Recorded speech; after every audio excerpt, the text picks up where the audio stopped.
আমরা এখন আছি ইন্ডিয়া পাহাড়ের সামনে। দয়া করে আমাদেরকে আপনারা ভালোবাসবেন, ভালো জানবেন, ভালো দেখবেন। আমাদের বন্ধুবান্ধবরা আমাদের পাশে আছে, ভাই বোনেদের পাশে আছে, গার্লফ্রেন্ডেরা বয়ফ্রেন্ডেরা সব আছে। ওই দেখেন, ওই যে দেখেন বড় বড় পাহাড় যাইতেছি ভাই। এই যে আমার হিরো লগে আছে।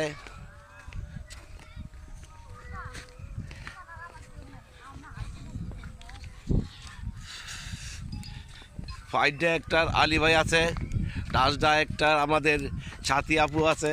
আর কি কোথায় দৌড়াইতে যাইতেছে।